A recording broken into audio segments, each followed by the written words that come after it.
जरा सोचो कि तुम रोज की ही तरह मजे से बस में बैठकर स्कूल या कॉलेज के लिए जा रहे हो, लेकिन तभी एक ट्रेन आकर तुम्हारी बस को ठोक दे और तुम्हारा गेम वहीं ओवर हो जाए। कुछ ऐसा ही हुआ हारुतो आमाकावा नाम के इस बंदे के साथ, जो कि अपनी बचपन की दोस्त के साथ अपने घर के बाहर खड़ा होता है। लेकिन हम देखते हैं कि उसकी बचपन की फ्रेंड मिहारू रो रही होती है, क्योंकि हारुतो अपने गाँव को छोड़कर दूसरी सिटी में शिफ्ट होने जा रहा था। मत जाओ हारुतो, मैं तुम्हारे बिना नहीं जी सकती। लेकिन हारुतो मिकासा से ये वादा करता है कि मैं दोबारा लौटकर जरूर आऊंगा और फिर हम दोनों शादी कर लेंगे, इससे हम दोनों हमेशा साथ में रहेंगे। और फिर सीन चेंज होता है और हम देखते हैं कि हारुतो एक बस में बैठा हुआ कुछ सोच रहा होता है, लेकिन तभी उसकी नजर एक छोटी बच्ची पर जाती है जो कि उसे ही घूर रही होती है। लेकिन उसी वक्त हारुतो जिस बस में बैठा होता है उस बस की ब्रेक्स फेल हो जाती हैं और एक ट्रेन आकर उस बस को ठोक देती है। वो एक्सीडेंट इतना खतरनाक होता है कि उस बस में कोई भी नहीं बच पाता और जो वादा हारुतो ने मिकासा से किया होता है वो वादा शायद टूट जाता है। लेकिन तभी किसी और दुनिया में एक गरीब बच्चे को होश आता है जिसका नाम रियो होता है, लेकिन उसके दिमाग में किसी और इंसान की मेमोरीज चल रही होती हैं और जिस इंसान की मेमोरीज उसके दिमाग में चल रही होती हैं वो कोई और नहीं होता बल्कि हारुतो ही होता है। और वो लड़का अपना नाम भी भूल जाता है और वो खुद को हारुतो बुलाने लगता है। अरे यार, ये मेरे साथ क्या हो रहा है? मुझे जितना याद है मैं एक बस में बैठा था और उस पियक्कड़ ड्राइवर ने बस को ट्रेन में ठोक दिया था। लेकिन एक सेकंड, आखिर ये बस क्या चीज है? मैं बस में ही क्यों बैठा था और ये बस होती क्या है? मैं घोड़े पर बैठकर भी तो जा सकता था।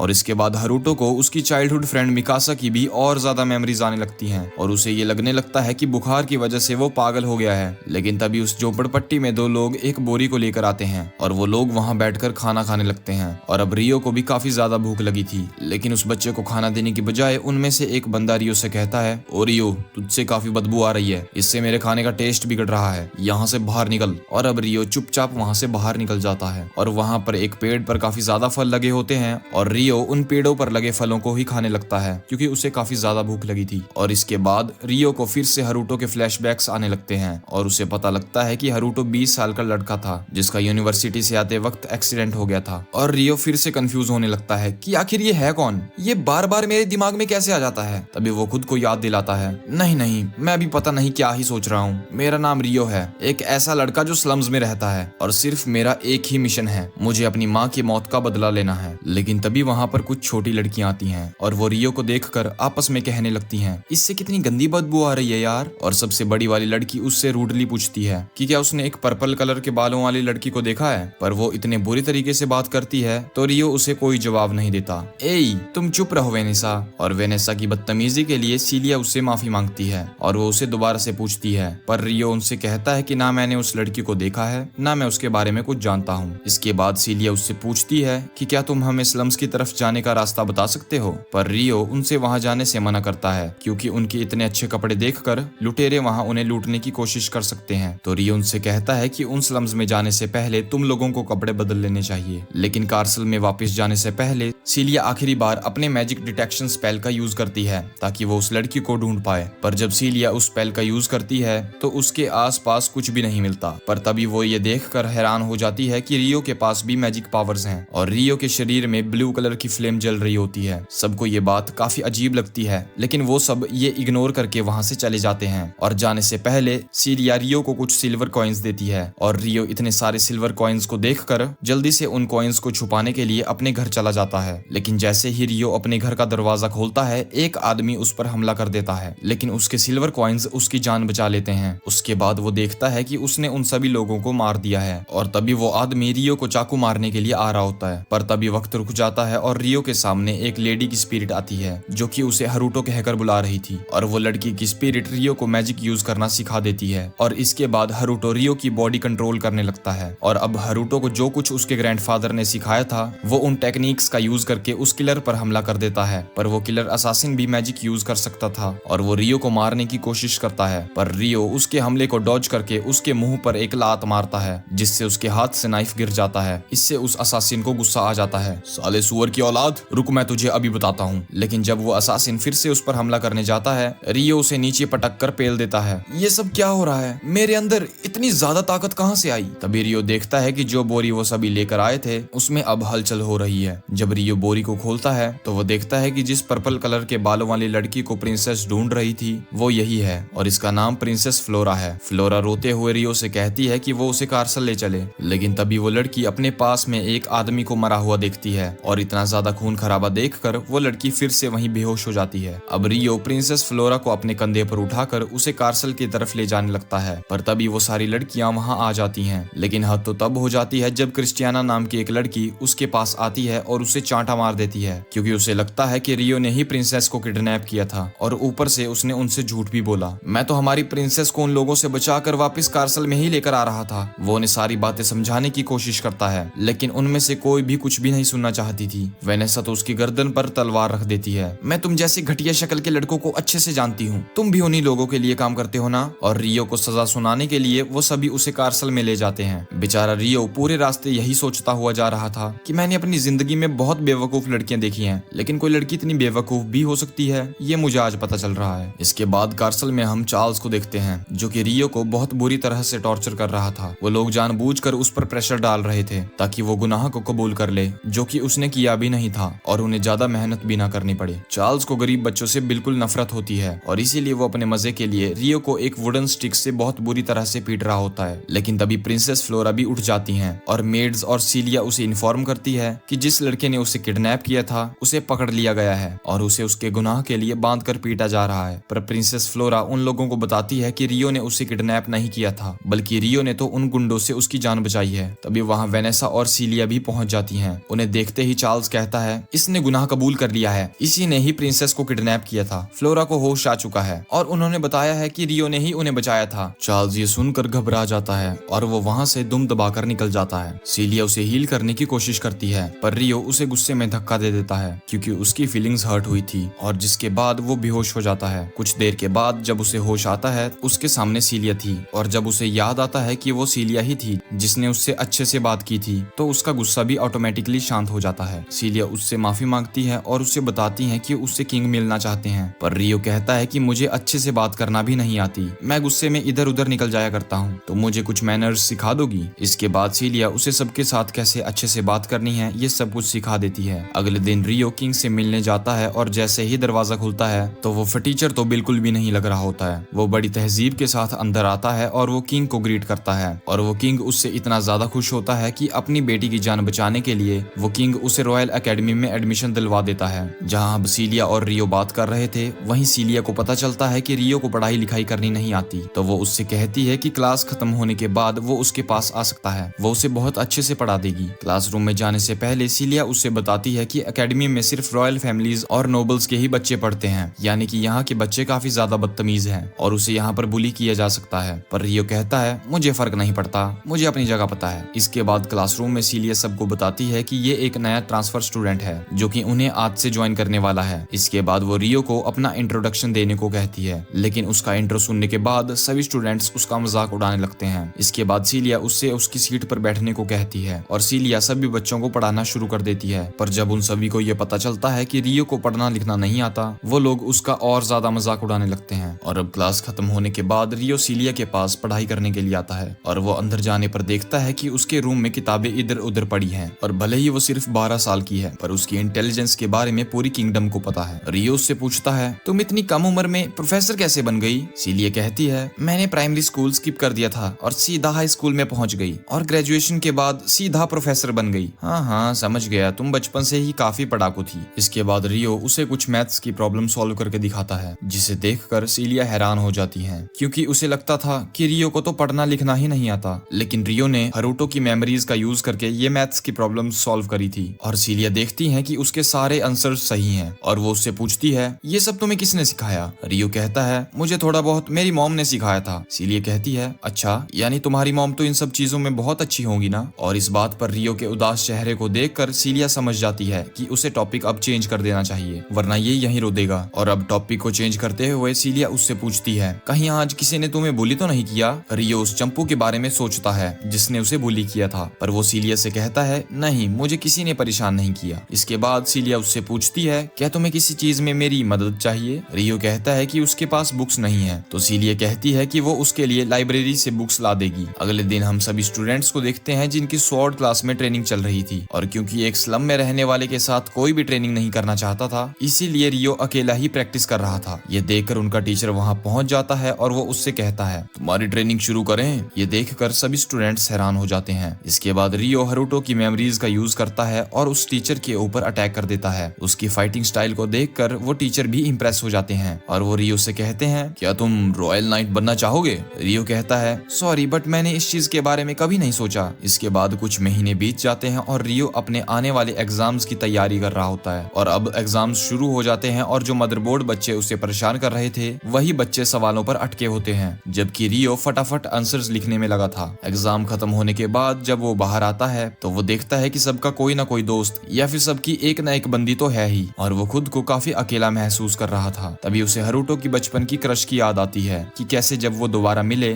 मिहारू की फीलिंग्स उसके लिए खत्म हो गई थी और वो किसी और लड़के के साथ घूम रही होती है, जो देखकर रियो को काफी ज्यादा शौक लग गया था और वो मिकासा के बारे में याद करने लगता है। वो याद करता है कि मैंने उसे लास्ट टाइम हाई स्कूल में देखा था और अब वो कहने लगता है, मैं पहले हरुटो था पर मैं अब हरुटो नहीं हूँ, हरुटो मर चुका है, मैं अब रियो हूँ और मैं रियो के तौर तरीके के साथ ही जीऊंगा और मैं अपने मिशन के लिए काफी ताकतवर बनूंगा। और अब सीन चेंज होता है और हम देखते हैं कि रियो ने क्रिस्टियाना के साथ ही टॉप किया है। ये देखकर सभी बच्चों को विश्वास ही नहीं हो रहा होता है कि रियो ऐसा भी कर सकता है। वहीं पर वो लड़का आकर रियो से कहता है, तुमने पक्का कोई ना कोई चीटिंग करी है, तुम टॉप कैसे कर सकते हो? तो रियो जवाब देता है, मैंने कोई भी चीटिंग नहीं करी। पर इस बात को वो बच्चा मानने को तैयार ही नहीं होता और ये देखकर प्रिंसेस उस बच्चे को चुप करवाते हुए कहती हैं, क्या तुम्हारे पास कोई प्रूफ है कि रियो ने चीटिंग करी है? जिस पर वो बच्चा कुछ भी नहीं बोल पाता और वो बिल्कुल चुप हो जाता है। तभी वहां पर सीलिया आती है और वो उन सभी को बताती है कि रियो का रिजल्ट उसके हार्ड वर्क की वजह से इतना अच्छा आया है और तुम्हें रियो का अच्छा दोस्त बनकर रहना चाहिए, ना कि उससे जलकर रहना चाहिए। ये सुनकर वो बच्चा कहता है, लेकिन मैं इस चीज को कभी एक्सेप्ट नहीं करूंगा। ऐसा बोलकर वो गुस्से में वहां से चला जाता है। वहीं प्रिंसेस भी अब उसे कहने लगती हैं, अगली बार वो तुमसे नहीं हारेंगे। अगले सीन में रियो को दिखाया जाता है जो कि अब सीलिया के पास होता है, जहां सीलिया अब उससे कह रही होती है, मुझे तुम्हारी चिंता हो रही है रियो, क्योंकि अब बहुत ज्यादा स्टूडेंट्स तुम्हारी गलती निकालने की कोशिश करेंगे क्योंकि वो लोग तुमसे जल रहे हैं। जिस पर रियो कहता है, कोई बात नहीं, मुझे तो अब इन चीजों की आदत सी हो गई है और वैसे भी आप कह रही थी कि आप काफी ब्रिलियंट हो, क्या आपके साथ भी ऐसा हुआ है जैसा मेरे साथ हो रहा है? जिस पर वो कहती हैं, हाँ हुआ तो था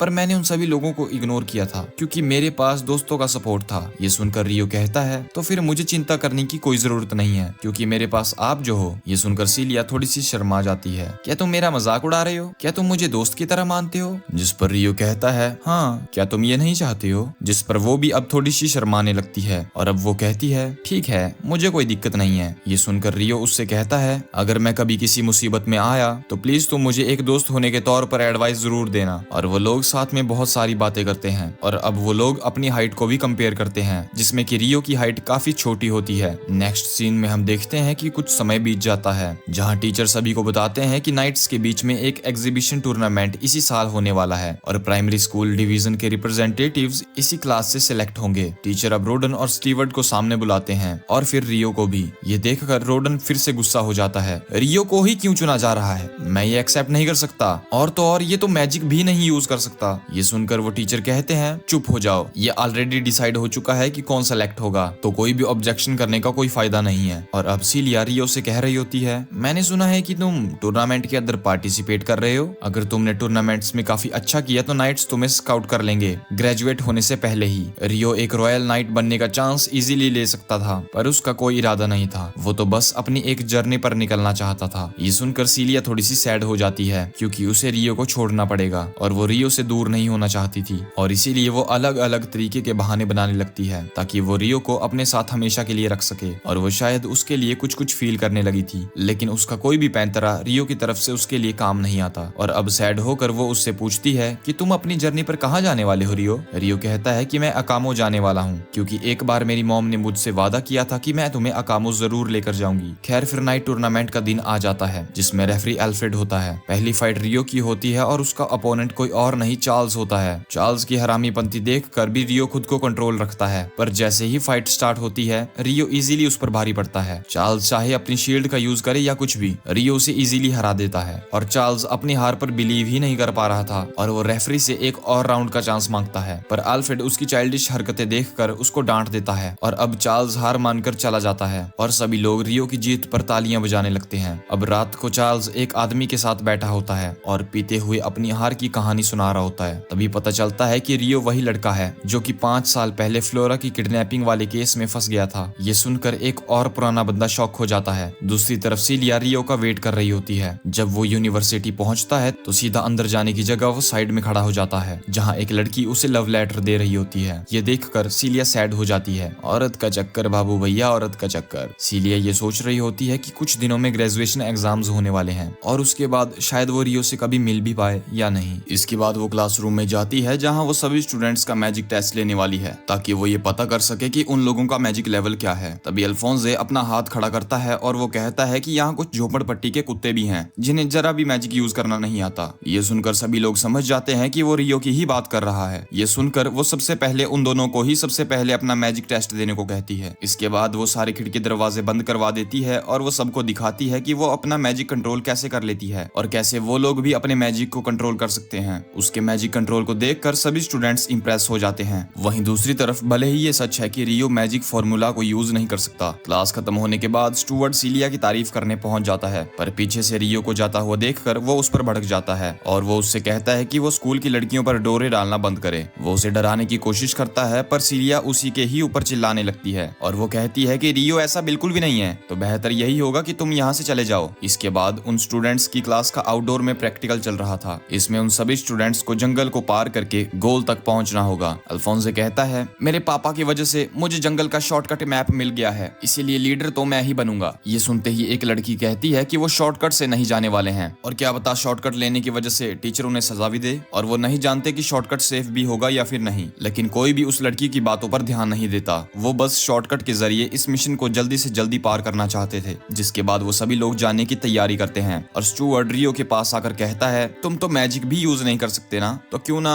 तुम हमारा सारा सामान ही उठा लो। और रियो इस चीज के लिए मान जाता है। हालांकि फ्लोरा उसकी मदद करने के लिए उसके पास आती है, पर रियो कहता है इसकी कोई जरूरत नहीं है। जब वो सभी फॉरेस्ट के अंदर पहुंचते हैं तो कुछ गॉब्लिन्स उन पर हमला कर देते हैं, पर वो गॉब्लिन्स काफी ज्यादा कमजोर होते हैं, तो वो सभी मिलकर उन्हें आसानी से हरा देते हैं। और यहाँ हम देखते हैं कि रीसन उन स्टूडेंट्स का पीछा कर रहा है, और जब वो लोग थोड़ी और आगे जाते हैं तो वो देखते हैं कि ये शॉर्टकट किसी काम का नहीं था, क्योंकि वो सीधा उन्हें फ्लिक के पास ले गया। और तभी उनके पीछे से कुछ ऑक्स पहुंच जाते हैं और उनके हमले की वजह से एक बच्चे के पैर में चोट लग जाती है और वो फुदक फुदक कर इधर उधर टकराने लगता है, जिसकी वजह से फ्लोरा नीचे खाई में गिरने लगती है। तभी रियो भी उसके पीछे कूद जाता है और वो अपने मैजिक का यूज करके फ्लोरा को फिर से ऊपर भेज देता है और खुद खाई में गिरने लगता है। वहीं अल्फोंस की लीडरशिप में सभी लोग एक डिफेंस फॉर्मेशन में खड़े हो जाते हैं और साथ में मिलकर उन सभी ऑक्स को हरा देते हैं। वहीं दूसरी तरफ हम देखते हैं कि रियो पूरी तरह से सही सलामत होता है। इसके बाद अल्फो सारे मामले की जांच करने लगता है, पर स्टूवर्ट सीधा कहता है कि वो फ्लोरा से नहीं टकराया, रियो ने उसे जानबूझकर धक्का दिया होगा। और स्टूवर्ट की बातों में आकर कोई भी उसे ढूंढने के लिए जाना नहीं चाहता था, पर फ्लोरा कहती है कि उन्हें उसे बचाने के लिए जाना ही होगा और अगर उसके साथ कोई नहीं आया तो वो अकेले ही चली जाएगी। प्रिंसेस फ्लोरा, आप समझती क्यों नहीं? वो एक गंदी नाली का कीड़ा था और उसका अंजाम यही होना था। उसे मरने दो, हमें आगे बढ़ना चाहिए। वहीं इस मची हुई बहस को देखकर रियो सोचता है कि वो अकेला ही आगे बढ़ जाएगा। तभी उन्हें किसी मॉन्स्टर के चिल्लाने की आवाज आती है, जिसे रियो भी सुन लेता है और 1 मिनट में मॉन्स्टर उनके सामने आकर खड़ा हो जाता है और उसे देखकर सभी स्टूडेंट्स डर जाते हैं और एक मिनटोर मॉन्स्टर आकर उनके सामने खड़ा हो जाता है। उस मॉन्स्टर को देखकर सभी स्टूडेंट्स डर जाते हैं। क्रिस्टियाना उसके ऊपर थंडरबोल्ट से हमला करती है, लेकिन इससे उसका कुछ भी नहीं बिगड़ता और वो मैनाटोर एक ही हमले में 3 स्टूडेंट्स को नीचे गिरा देता है। प्रिंसेस फ्लोरा एक बच्चे को हील करने लगती है, पर तभी वो मॉन्स्टर पहुंच जाता है और उसके ऊपर हमला कर देता है, पर ऐन वक्त पर रियो आकर उसे बचा लेता है और वो फ्लोरा से कहता है कि वो जल्दी से उस मोटू को यहाँ से ले जाए। उसके जाने के बाद रियो अकेला ही उस मॉन्स्टर से लड़ने लगता है, जो कि एक हाथ से भी उसके ऊपर काफी भारी पड़ रहा था। तो रियो बस उसके हमलों को डॉज ही करता जा रहा था और मौका देखकर उसकी गर्दन को ही काट लेता है।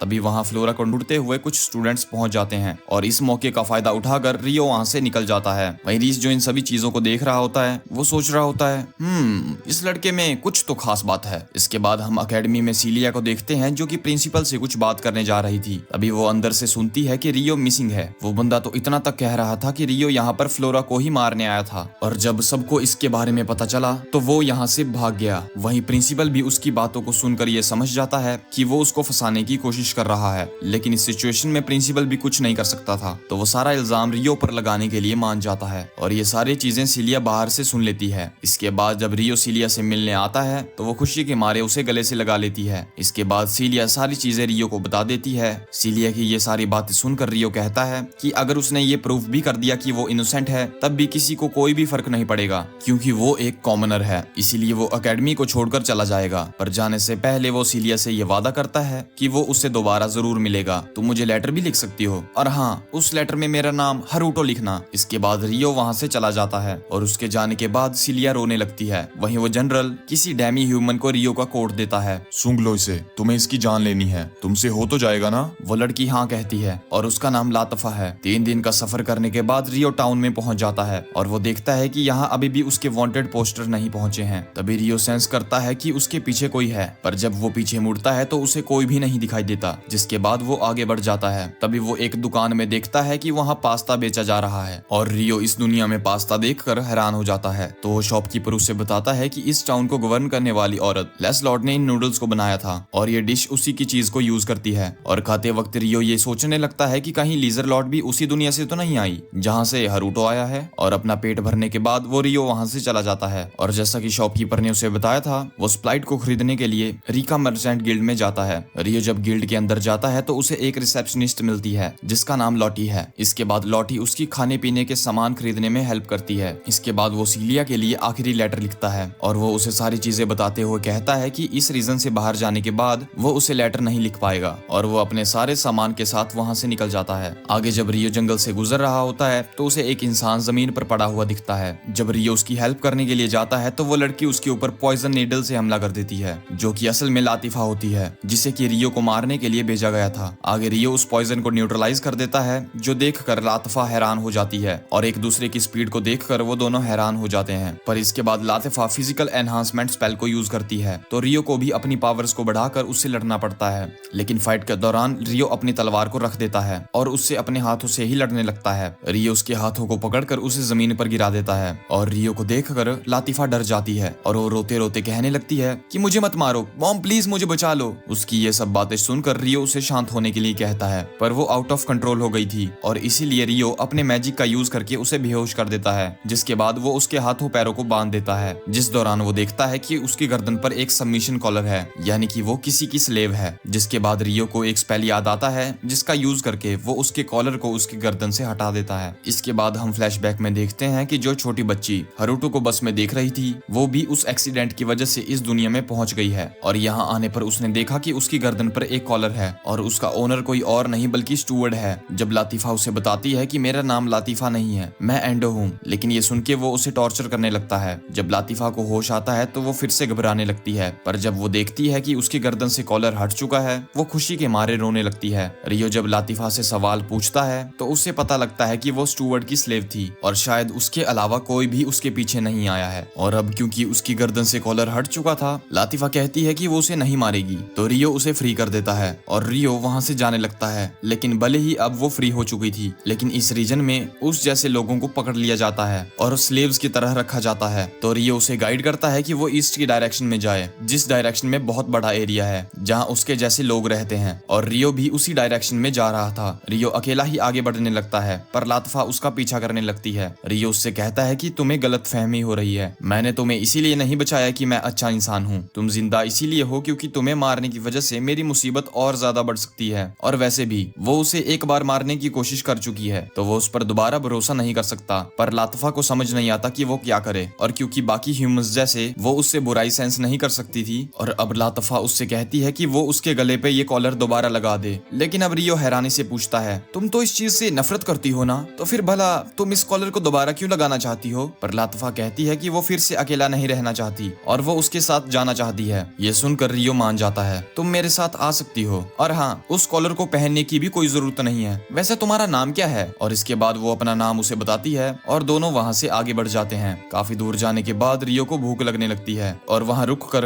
रियो अपने लिए सैंडविचेस बना ही रहा था, तभी उसे लातिफा के पेट से भी आवाज आने लगती है। पर लातिफा इसके लिए उससे माफी मांगने लगती है, पर रियो कहता है इसमें माफी वाली कोई बात नहीं है, तुम जितना चाहे खा सकती हो। यहाँ आने पर पहली बार लातिफा को इंसानों जैसा खाना मिल रहा था। जब तक वो जेल में थी उसे फेंका हुआ या जानवरों का खाना दिया जाता था और पहली बार इतना स्वादिष्ट खाना खाकर वो रोने लगती है। इसके बाद कुछ और दिन बीत जाते हैं और दिन भर चलते रहने की वजह से रियो ये देखता है कि लातिफा थक चुकी है, तो रियो यहीं पर कैंप लगाने की सोचता है। वहीं दूसरी तरफ सिलिया को रियो का लेटर मिलता है। भले ही वो ये जानकर दुखी होती है कि कुछ समय तक अब उसे लेटर्स नहीं मिलेंगे, पर वो ये सोचकर खुश होती है कि कम से कम वो जिंदा तो है। वहीं जब दूसरी तरफ रियो खाना बना रहा होता है तो वो ये देखकर हैरान हो जाता है कि वो यहाँ के जाने माने नूडल्स के बारे में जानती है। यहाँ तक उसे ये भी पता है कि इसे कैसे खाते हैं और उसे उस पर शक हो जाता है कि लातिफा भी उसी दुनिया से यहाँ आई है जहाँ से मैं आया हूँ, और उसका ये शक रात में कन्फर्म हो जाता है जब लातिफा नींद में कहने लगती है कि वो अपने मॉम डैड के पास वापस टोक्यो जाना चाहती है। अगली सुबह लातिफा की नींद पहले खुलती है और वो रियो की शक्ल को देखकर याद करती है कि वो बिल्कुल वैसा ही दिखता है जैसा वो बस वाला लड़का दिखता था। जब रियो की नींद खुलती है, लातिफा उससे पूछती है कि क्या वो उसे भाई बुला सकती है, जिसके लिए रियो मान जाता है और वो दोनों अपनी जर्नी पर फिर से निकल जाते हैं और रास्ते में उन्हें कई सारे मॉन्स्टर्स भी मिलते हैं।